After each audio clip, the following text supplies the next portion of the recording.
Bonjour à toutes et à tous. C'est avec une immense joie que je vous présente cette nouvelle chaîne et ce tout premier épisode de la série Les Balados de Fresh Campo. Une nouvelle chaîne de podcast que j'ai le plaisir d'appeler Balado à la manière québécoise. La volonté de cette chaîne est de présenter des humains, des initiatives ou des collectifs enthousiasmants. Des gens qui, de par leurs actions, œuvrent à un monde meilleur et à des jours heureux. Singuliers, libres, créatifs, joyeux et déterminés, ils rendent la vie plus belle, et en ce sens leur offrir une tribune est à mes yeux une évidence. En souhaitant que cela vous inspire à votre tour, et que tout cela vous mette en joie. Pour cette première, j'ai eu l'immense plaisir d'interviewer Debbie, Flo et Denis, les membres fondateurs de l'équipe de Dharma Techno. Dharma Techno est un projet atypique. Il s'agit de retraites de méditation en silence, avec une soirée techno au milieu. Ils sont de même à l'initiative d'un festival au croisement entre retraite de méditation et événements musical festifs. Dans tous les cas, les rassemblements Dharma Techno se font sans drogue ni alcool. Un ovni dans leurs paysages respectifs. La rencontre entre le calme de la méditation et l'énergie de la techno font finalement sens, et c'est un collectif hors du commun que je suis en joie de mettre à l'honneur pour ce tout premier épisode des Balados de Fresh Campo, dont je vous souhaite une bonne écoute. Merci de nous faire part de vos ressentis dans les commentaires afin que nous puissions faire évoluer positivement notre chaîne. Et maintenant, place à Dharma Techno. Bonjour, je m'appelle Debbie et j'ai grandi pas loin de Londres dans les années 70. Je suis allée dans pas mal de festivals dans les fins des années 70 pour voir Led Zeppelin, etc. Donc j'étais un peu hippie, si tu veux. Ou, hippie raté parce que, bien sûr, l'époque hippie, c'était 10 ans avant. Donc pour moi, les années 80, c'était pas terrible. J'aimais pas la musique. Moi, je voulais faire la fête, mais tous mes amis voulaient travailler et tout ça. Donc, je me sentais un peu solitaire, un peu sans mission, si tu veux. Et d'un coup, bien sûr, au niveau politique, il y avait Margaret Thatcher qui a foutu le merde pour plein de gens dans le pays. Donc, c'était pas un décennie très bienveillant. C'était beaucoup de gens, beaucoup de capitalistes. Et après, fin des années 80, plein de gens qui ont fait beaucoup d'argent avec le truc de Thatcher. Ils étaient trouvés dans le mer, donc oui, plein de pauvreté, plein de chômage, etc. Mais heureusement, vers la fin des années 80, il y avait le Music House qui est arrivé en Angleterre, et le même temps que Ecstasy qui est arrivé. Et on a commencé d'aller dans les grandes rave parties autour de Londres, 88, 89. Et là, c'était le gros réveil spirituel, si tu veux, pour moi, de toute façon. Et de sentir entouré par les gens pareils que toi, toutes les couleurs, tous les mélanges, les riches, les pauvres, les noirs, les blancs, tous. C'était l'humanité. Tous en train de danser sur la même musique, c'était fantastique. Et voilà, ça a changé ma vie. Ça a changé la vie à beaucoup d'autres gens. Malheureusement, bien sûr, parce que c'était les trucs, c'était illégal, géré souvent par les gangsters de l'East End de Londres. Et les gouvernements, ils gagnent aucun argent avec. Donc, bien sûr, ils ont arrêté tout ça. Et nous, on a commencé... on s'est tous rencontrés autour de ces fêtes. Et hyper frustrés de ne pas avoir la capacité ou la possibilité d'aller faire les fêtes tous les week-ends comme avant. On a commencé de faire nos propres fêtes dans les squats et les choses comme ça. Et c'est comme ça que Spiral Tribe était né. En 90-91. Et pendant plusieurs années, on a fait les soirées et les festivals en Angleterre et à travers l'Europe. Et donc ça continuait en plusieurs formes jusqu'au début des années 2000. Et après, c'était très difficile en fait de continuer notre voyage. On habitait tous dans les camions sur la route et tout ça. Mais c'était devenu de plus en plus difficile. Donc, tout le monde a commencé d'être un peu plus statique. Et moi, personnellement, j'ai perdu mon sens de mission, si tu veux. Donc, j'ai commencé à chercher un parcours un peu plus spirituel, si tu veux. Donc, vers 2002, j'ai commencé de faire les cours, les retraites de 10 jours de Vipassana, enseignées par M. Goenka. Et j'ai fait ça pendant plusieurs années, jusqu'à j'ai décidé de changer et tester une autre chose. Et c'est là que, par hasard, j'ai trouvé le Dharma Yatra. C'était une marche de 150 personnes dans le sud de la France. Et c'est à cette yatra que j'ai rencontré Denis. Et après ça, j'ai participé à la Sangha Holiday que Denis il organise. Et à la Sangha Holiday, je lui ai expliqué ma passé, si tu veux, dans la musique électronique et tout ça. Et c'est lui qui dit, pourquoi pas, on fait une retraite silencieuse de 3 jours avec une soirée techno. Voilà, c'était comme ça. Le premier grain, c'était germiné. Et voilà, après, heureusement, on avait cet ami à la Yatra qui tient le gîte La Terriade. Il nous a fait un bon prix, donc on a organisé le premier en avril 2015. Et Flo, d'un coup, qu'on ne connaissait pas, il m'a contacté en demandant si on a besoin d'un système de son, sono. C'est vrai, on n'a pas trop réfléchi là-dessus. Et voilà, il est venu à la première retraite et c'était comme ça, le début. Salut Johan, merci pour l'invitation. Et donc moi, mon parcours, je suis donc la méditation, c'est quelque chose qui me questionne et qui me passionne depuis pas mal de temps, depuis que je suis jeune, peut-être mes 18 ans. C'est la première fois que j'ai essayé de m'asseoir en silence et que ça n'a pas du tout marché.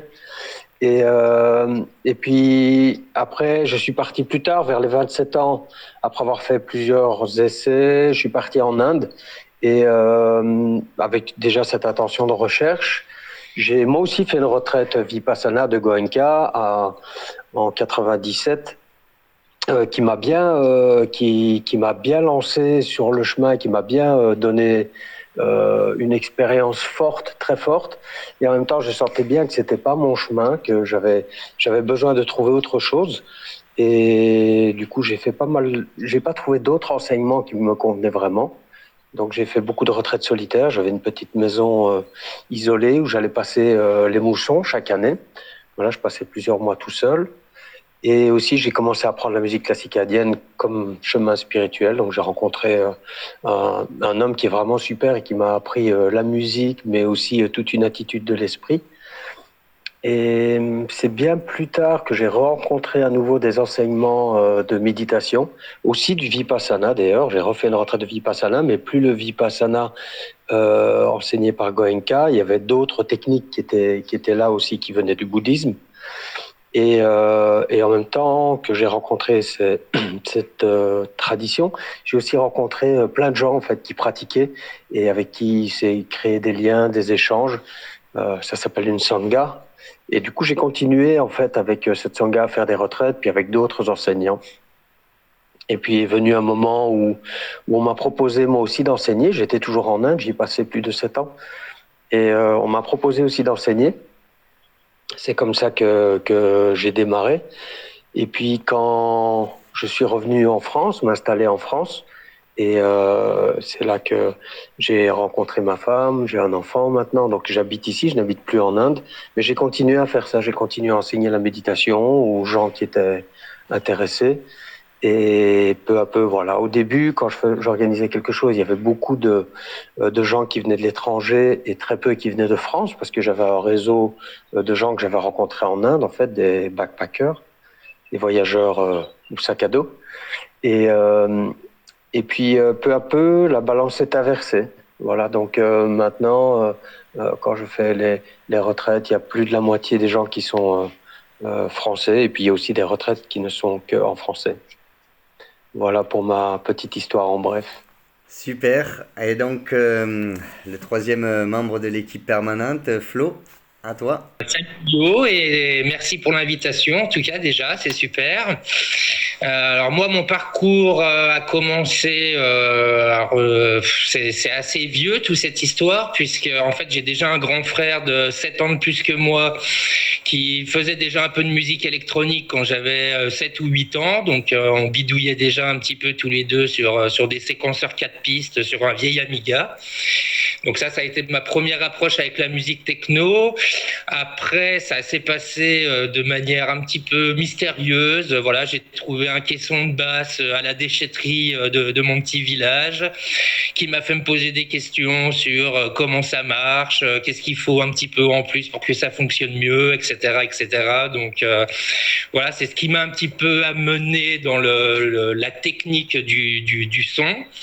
Et puis petit à petit, pas après pas, et puis surtout avec la découverte de la free party en parallèle, c'est vrai que ça a bien soufflé dans mes voiles. Et voilà, donc la rencontre aussi de personnes passionnées et passionnantes aussi, voilà, qui m'ont amené à toujours vouloir creuser un petit peu plus dans le son, dans la lumière, dans l'organisation générale.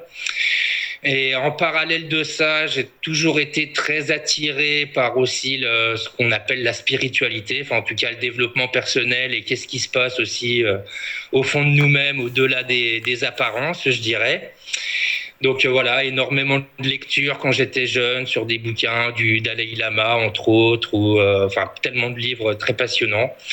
Donc c'est vrai que quand j'ai vu ce petit fly circuler avec marqué méditation et techno, pour moi ça a fait tilt dans ma tronche et c'était une évidence que je devais me retrouver là-bas.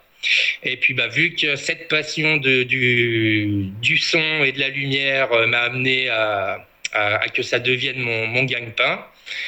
Voilà, j'ai un petit peu de matériel. Donc quand j'ai vu ce magnifique fly auquel je m'étais inscrit, c'est vrai que quelques jours avant, je me suis dit que c'était un peu stupide de ne pas faire profiter de ce matériel à ce bel événement. Et en fait, c'est comme ça que je suis rentré gentiment dans la boucle. Et puis, c'est vrai que dans le silence, on s'est bien entendu tous les trois.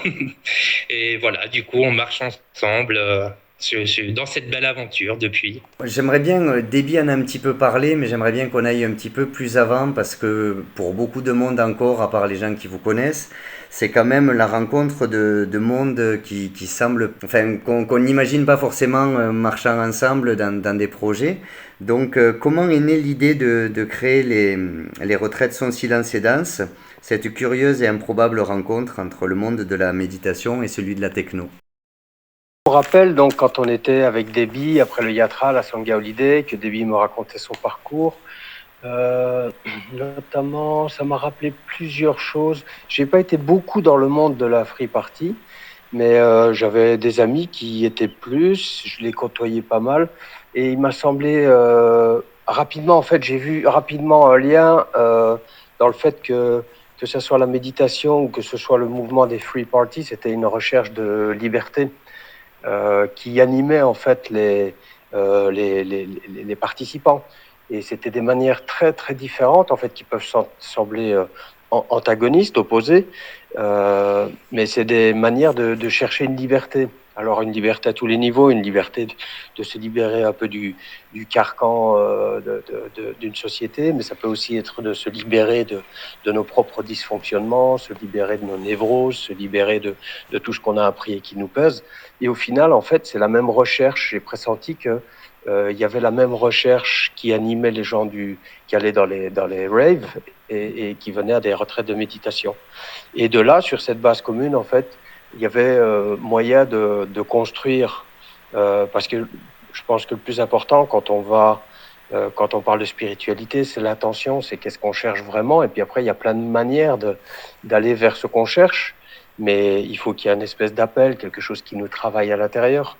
Et du coup, comme il y a la même chose qui travaille quelque part, alors je ne dis pas tout le monde, hein, mais pas mal de gens, je pense, dans le monde de la free, Et puis, comme c'est les mêmes choses qui normalement travaillent les gens qui pratiquent la méditation, c'est des questionnements profonds, c'est des remises en question, c'est des sensations qu'il y a quelque chose d'autre à cette vie qu'une façon assez systématique et mécanique de vivre. C'est vraiment une recherche d'autre chose dans les deux cas. Eh bien, on pouvait très bien marier ces deux approches. Donc une approche qui est à travers l'écoute, la danse, la transe, la communauté, la longueur de la musique, le côté hypnotique, et puis cette approche qui est très très silencieuse, très statique et très se poser en observateur de son expérience.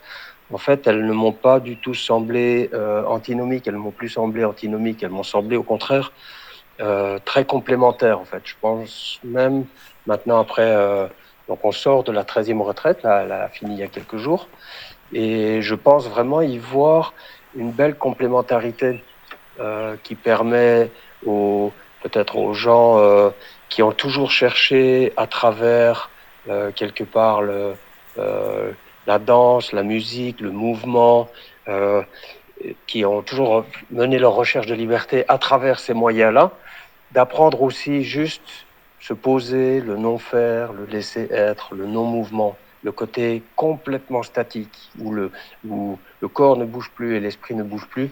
Ça crée un équilibre, je trouve. Et dans l'autre sens aussi, pour des gens qui reviennent encore et encore et encore à des retraites de méditation silencieuse, parfois d'apprendre justement à lâcher. Par exemple, il peut y avoir beaucoup de contrôle aussi dans la méditation, le contrôle de l'attention et tout ça. Et dans la danse, il y a justement, c'est pas comme ça que ça fonctionne. Il y a vraiment une notion de lâcher qui est plus mise en avant dans son chemin.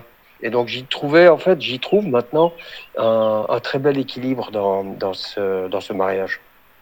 Alors pour moi, j'ai toujours trouvé la musique techno.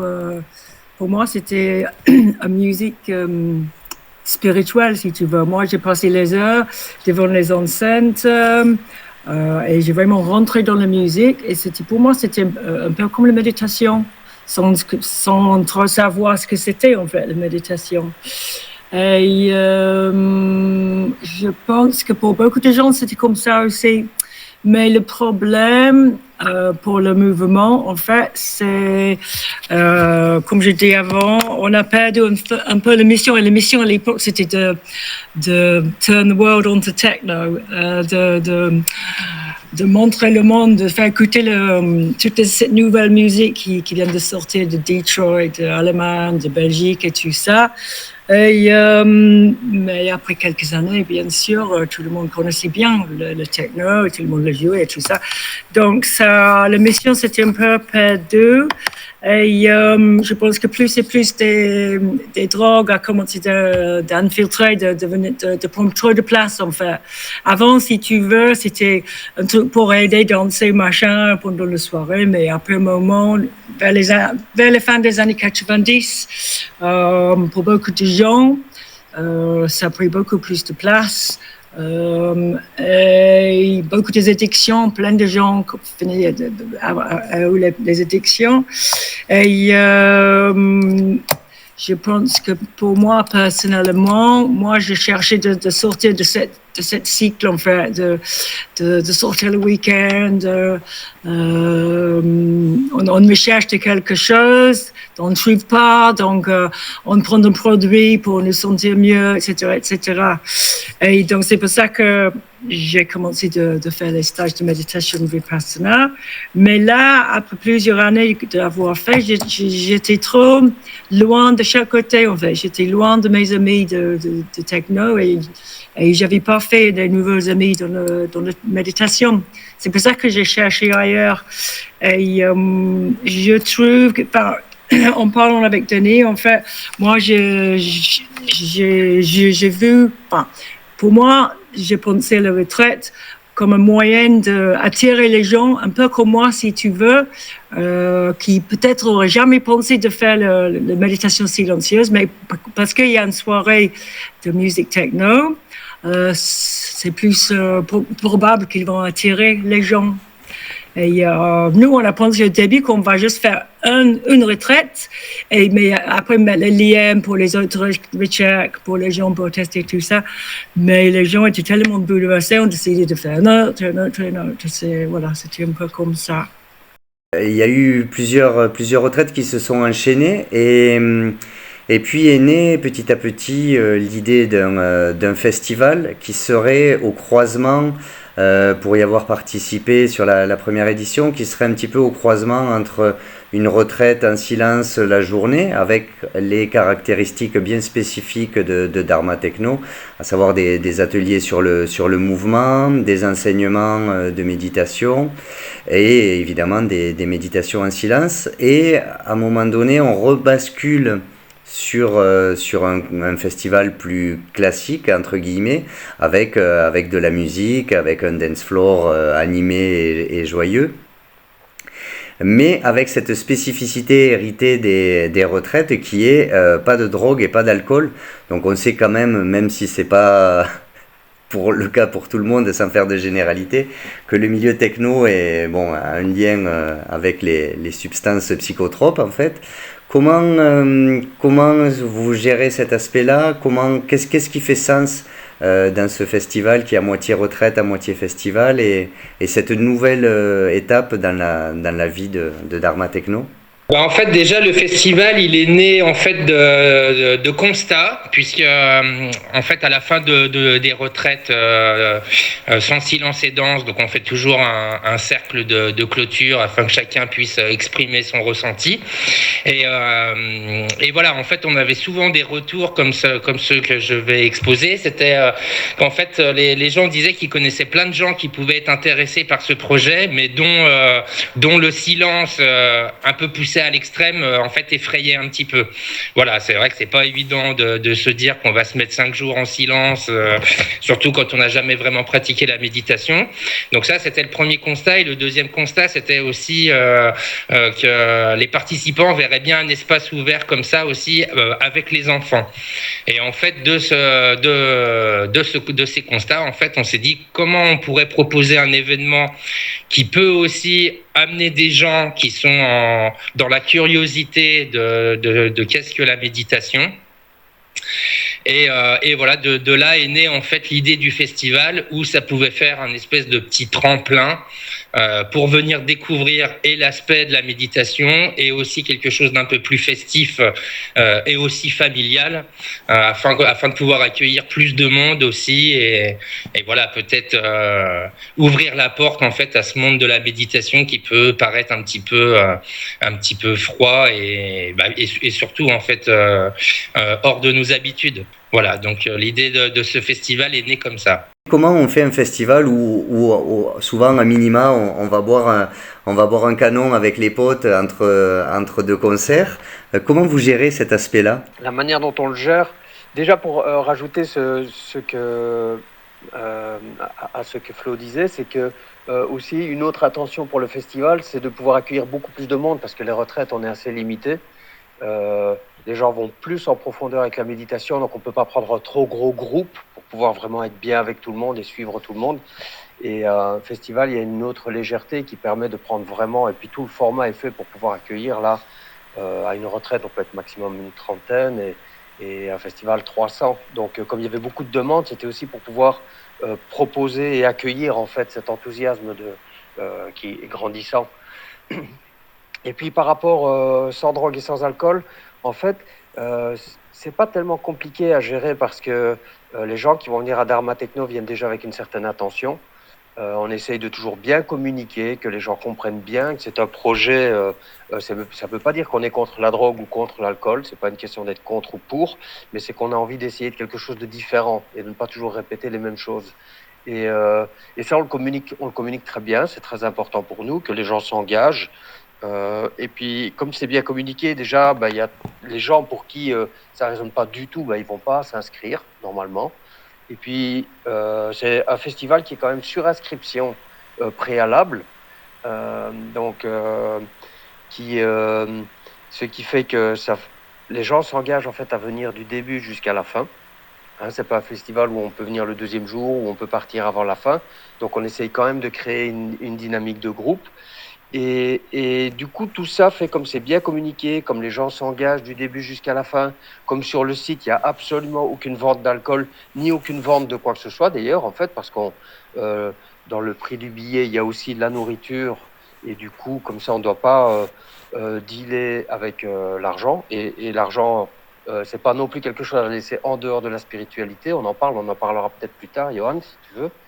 Mais donc, le fait qu'il n'y ait pas de vente d'alcool, qu'il n'y ait pas cette ambiance aussi alcool, drogue qui circule et tout ça, même en sous-jacent, le fait qu'il y ait des enfants qui courent partout et tout, ça donne une ambiance complètement différente dans laquelle même ceux qui ont l'habitude de boire un coup à chaque festival, hein, sans même parler d'une dépendance, mais juste une habitude de boire un coup à chaque festival, eh ben, ça ne va pas vraiment venir à l'esprit. Et si ça vient à l'esprit, de toute façon, ben voilà, on a demandé aux gens de ne rien prendre dans leur voiture.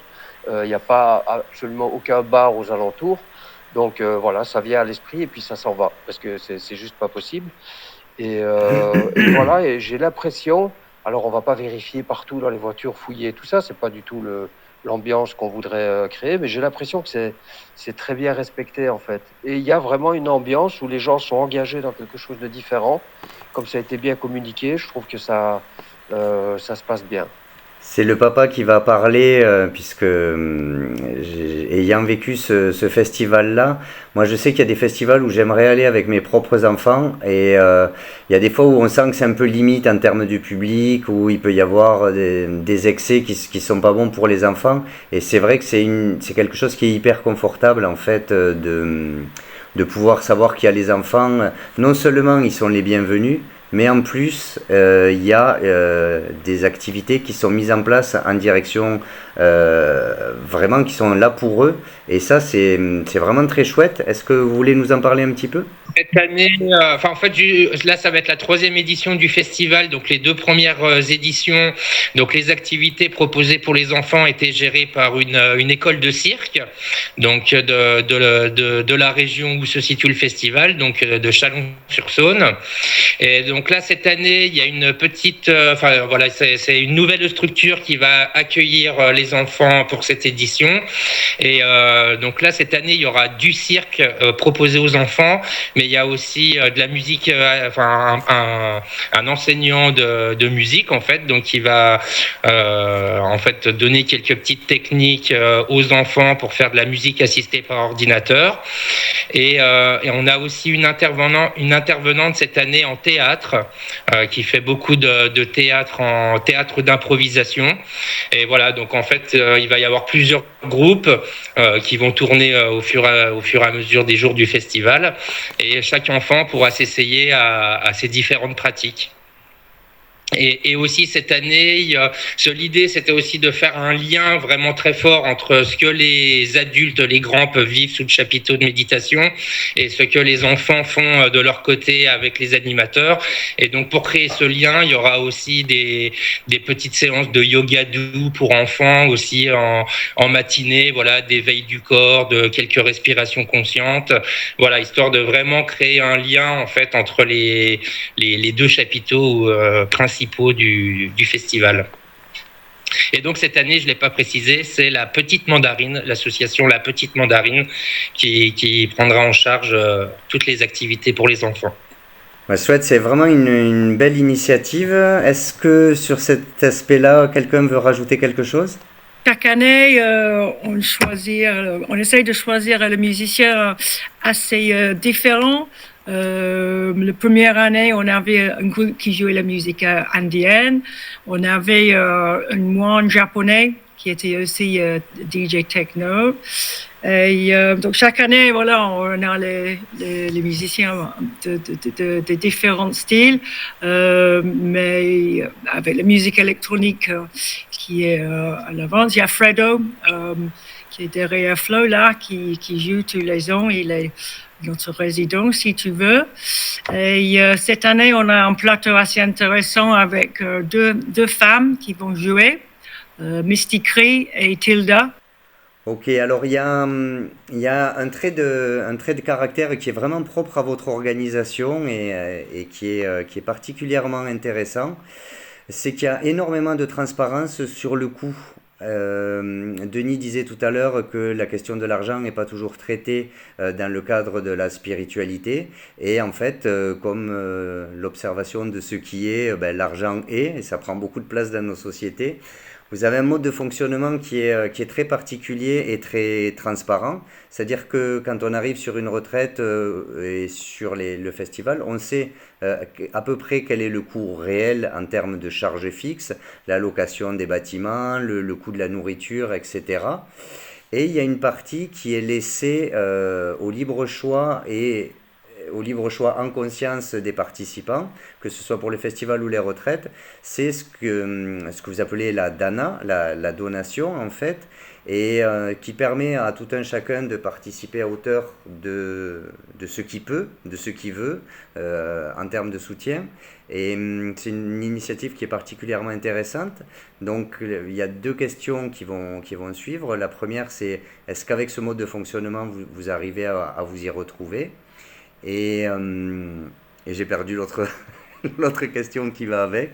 Mais voilà, quel regard vous avez là-dessus? On a ce fonctionnement en fait qui est venu parce que c'était déjà le fonctionnement que j'avais appris quand j'ai pratiqué. Quand j'ai été à des retraites de méditation, c'était sur participation libre. Alors les retraites de Vipassana de Goenka, que beaucoup de gens connaissent, sont complètement sur donation, y compris la nourriture et tout ça. Et nous, comme on est une structure beaucoup plus petite, on ne peut pas prendre le risque de faire ce qui est frais et nourriture sur donation. Donc ce qu'on fait, c'est que on calcule le coût et on le redivise par le nombre de participants qu'on estime avoir. Et donc, chaque personne qui s'inscrit paye uniquement ce que sa place va coûter, que ce soit dans le festival ou dans la retraite. Et puis alors, après ça, le reste, tout le travail qui est fait par toute l'équipe, qui est une équipe différente suivant que c'est les retraites ou le festival, mais bon, le travail qui est fait par l'équipe, ça c'est laissé sur participation libre. Donc à la fin, il y a une petite explication de pourquoi on laisse ça sur participation libre, et puis il y a les boîtes correspondantes aux personnes, et chacun peut soutenir l'association et les organisateurs. Et du coup, il y a un discours aussi qui va avec ça. En fait, c'est encore un des liens entre le monde de la méditation, où en Inde, par exemple, la dana, qui est un mot qui vient de l'hindi, qui veut dire graine, mais aussi donation. Et donc, c'est traditionnel déjà à l'époque du Bouddha, par exemple, et même encore déjà avant, tous les moines, ils recevaient une donation pour leurs enseignements. Et ça s'est perpétué, c'est toujours comme ça maintenant pour beaucoup, ça change en Inde, mais ça reste quand même dans la tradition. Et dans le monde de la free party, c'était pareil aussi, c'était aussi sur donation. Donc ça fait encore un lien, on en a vu plein au fur et à mesure des liens entre en fait le monde de la free party et le monde de la spiritualité, en tout cas dans la tradition dans les traditions dans lesquelles je les avais apprises, c'est plutôt de l'Inde. Et alors, est-ce que ça fonctionne? C'était d'ailleurs une autre attention du festival, en fait, c'est que vivre sur participation libre avec une retraite où il y a 22 personnes plus l'équipe, donc il y a 22 personnes qui font une donation, et puis on est 5, par exemple, à rediviser cette donation, ça fonctionne pas suffisamment en général pour pouvoir parler d'un réel salaire, parce qu'on n'a pas de subvention, on n'a pas on n'a pas des aides en dehors, c'est juste ça, c'est un véritable salaire. Et donc là non, c'est pas suffisant en fait. Une grosse équipe et un petit groupe, c'est compliqué. Et c'était aussi une des autres idées de faire un festival, c'était qu'avec un groupe plus gros, il y aurait aussi plus la possibilité de continuer dans la durée, parce que sinon, quand on a quelque chose qui ne fonctionne pas pendant très longtemps, à un moment, on est obligé de s'arrêter.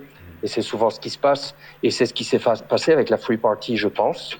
C'est que tout ce bel élan pour offrir la musique et changer le monde, et puis il y avait une boîte dont on ne parlait pas forcément, ça n'a pas été suffisamment soutenu, et les DJ ont dû partir dans des nightclubs où ils avaient un vrai salaire. Et donc là, il faut qu'on évite de faire cette même erreur, et qu'on voit à long terme comment on peut vivre de ce qu'on fait de manière à pouvoir continuer dans la durée. Voilà, donc en gros, tout ça pour dire, c'est sur donation, c'est sur participation libre, et en même temps, c'est aussi des événements où on n'a pas peur de l'argent, où on n'a pas peur d'en parler. Et je pense que ça, c'est vraiment important, et ça fait partie du concept un peu révolutionnaire, c'est que on laisse pas l'argent en dehors de notre spiritualité. C'est au cœur de nos discussions, de nos réflexions. Qu'est-ce qu'on soutient? Comment on soutient quelque chose qu'on aime? Voilà, ça fait partie en fait de l'expérience, que ce soit de la retraite ou du festival. Je trouve que ça a complètement sa place et c'est vrai qu'en plus tu présentes souvent le discours sur la dana de façon très pragmatique et je trouve que c'est sain en fait cette transparence et puis la question de la responsabilité en fait. Donc, j'ai souvent coutume de dire que pas forcément dans le domaine de la spiritualité, mais là on voit qu'il y a un lien aussi, mais que le vrai bulletin de vote, c'est pas un truc qu'on met une fois tous les 5 ans, c'est l'euro, quoi. Enfin, l'euro ou la monnaie, suivant le pays. Quand je mets un euro, consciemment ou pas, d'un côté ou d'un autre, si je le mets pour aller acheter de la junk food dans des fast-food, ou si je le mets auprès du maraîcher du coin, que ce soit conscient ou pas, je soutiens d'une certaine façon financièrement un modèle donné, quoi. Donc, il y a quelque chose de chouette d'en parler dans un cadre de spiritualité. En tout cas, c'est tout à votre honneur. Je voulais savoir si vous avez des projets pour l'avenir, si quelles sont un petit peu les perspectives pour Dharma Techno. On aimerait déjà, en ce moment, on fait 2 retraites par an plus un festival.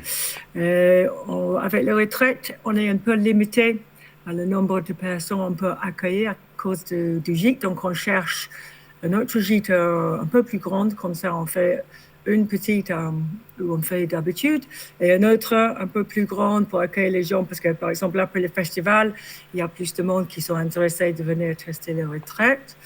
Il y a aussi la possibilité de faire une autre proposition, par exemple les journées de méditation avec soirée techno. Et Denis, il avait une idée une fois, c'était de faire une espèce de rave sans drogues et alcool, avec le lit à côté de la tente où les gens peuvent aller se reposer s'ils veulent, après retourner danser, comme à le Wessac, vous faites chez Denis là. Donc voilà, il y a plein d'idées. Pour Flo et Denis spécialement, tous les deux, ils sont très occupés avec leurs autres projets, donc c'est pas toujours facile de trouver le bon date, le bon timing, mais voilà, on manque surtout pas d'enthousiasme et on espère vraiment de continuer de faire grandir ces projets. C'est tout ce que je vous souhaite en tout cas. Il y a une question qui est ma marque de fabrique en fait. Pour aller vers vraiment le discours que les gens interviewés ont envie de donner et ce sur quoi j'aurais pas eu le nez fin. Donc la question c'est la question que vous auriez aimé que je vous pose, que je vous ai pas posée, et la question que vous y apporteriez. Je sais que c'est pas simple, mais voilà. Après, si vous séchez trop, rien ne vous empêche de poser un joker ou... Flo. Non, je dis Joker pour moi. Joker. Joker pour Déby. Ça se voit pas sur le podcast, mais on est tous en vidéo et Denis a l'air dans une intense réflexion. Pour moi aussi, ce sera le Joker. Vous n'êtes pas les premiers à poser des jokers. Et par contre, à contrario, il y a des fois des gens qui disent « Oh là là, c'est difficile !» Puis alors, une fois qu'ils trouvent l'idée, ça s'arrête plus. Est-ce que vous avez envie de faire un petit mot de la fin, un message, des infos, des dates particulières, un mot de la fin, en d'autres termes? Voilà, les prochaines dates, le festival, 5 au 9 juillet, dans le Bourgogne. Prochaine retraite, Son Silence Danse. On espère d'avoir trouvé cet autre gîte. Normalement, ça va être en novembre. Et la suite après ça sera en avril. Et voilà, j'espère vraiment que vous venez au festival parce que c'est vraiment un moment convivial. Tout le monde a le sourire. Et quand tout le monde commence à danser sans rien prêt, sans alcool, c'est un feeling spectaculaire. Voilà, donc je te laisse la parole, Denis. Et donc, j'ai peut-être bien trouvé la question que tu n'as pas posée et la question à poser. Et pour moi, je pense que il y a énormément de choses qui pourraient être abordées, mais c'est aussi quelle est la place de Dharma Techno dans le contexte actuel. Euh, et, et je pense, par exemple, là, si je pense à la dernière retraite, il y a beaucoup de gens qui sont arrivés à la dernière retraite et qui étaient dans une détresse. Euh, Par rapport, il y avait notamment une jeune fille qui était écodépressive, là, cette nouvelle maladie en fait des dépressions dues à la situation écologique qui atteint beaucoup les jeunes. Et puis il y a aussi pas mal de gens qui viennent, qui sont aux prises avec des addictions. Il y a aussi des gens qui viennent et qui sont en dépression. Et donc on a vu peu à peu au fur et à mesure de la retraite les visages en fait s'ouvrir, s'apaiser. Et au discours, au cercle final, on a vraiment senti tout le monde qui repartait avec de la confiance, avec de l'envie de prendre sa place dans le monde. Et donc, c'est une retraite qui peut aider à soigner, qui peut aider à la résilience, mais aussi qui peut créer de la communauté là où il y en a vraiment de plus en plus besoin. Et en même temps, quel est le futur de Dharma Techno? Il est incertain parce que je pense qu'au plus, on va être aux prises avec des difficultés pour couvrir les besoins de base, au plus, ça va être vu comme quelque chose en plus. Euh, et donc, il se pourrait que peu à peu, les gens soient tellement préoccupés par les situations matérielles, ce qui est compréhensible, et pris aussi parfois par s'il y a un stress de société qui monte, euh, que faire la démarche de venir à quelque chose comme ça peut devenir pour certains plus difficile qu'avant. Comme si on n'avait pas le temps, ou comme si c'était en plus, comme si c'était plus superficiel, ou après le nécessaire. Alors qu'en fait, je pense que pour traverser une crise de société comme la nôtre, c'est absolument nécessaire qu'on vienne, qu'on pose l'esprit, qu'on se pose des questions, qu'on se rejoigne, qu'on observe tout. On parle d'alimentation, on parle de toutes les choses qui sont vraiment nécessaires en fait au niveau d'une transformation de société. Et donc voilà, quel est le futur de Dharma Techno? Eh ben, à la fois, il est, je pense, nécessaire pour faire face à ce qu'on vit, et à la fois, il est incertain. C'est une très bonne question que j'ai pas posée et merci d'y avoir répondu en tout cas. Mais je suis très content d'avoir fait cette interview avec vous, de pouvoir mettre un petit peu la focale sur Dharma Techno. Merci beaucoup, Johan. Au Voilà. revoir tout le monde. Au revoir. Ciao, Déby. Au Et revoir. merci Yo, en tout cas pour l'invitation. Ben, un grand merci à vous d'y avoir répondu. Je me réjouis en tout cas de ce moment partagé avec vous. Ça m'a fait très plaisir de vous voir. Ouais, moi aussi. Plaisir Merci beaucoup, partagé. Johan. À bientôt, au plaisir. À bientôt. Des gros Ciao. bisous. Salut Yo. Ciao, ciao. Voilà, c'était donc le premier épisode des balados de Fresh Campo. J'espère que vous aurez passé un bon moment et que l'envie d'aller vivre de l'intérieur l'expérience incroyable de Dharma Techno vous aura prise. Vous trouverez le lien vers leur site en description. Merci pour votre écoute. La chaîne étant toute nouvelle, une façon toute simple pour la faire grandir est de vous y abonner, de liker et de commenter le balado afin d'améliorer le référencement. Tout le meilleur à vous et à très bientôt pour un nouveau balado de Fresh Campo.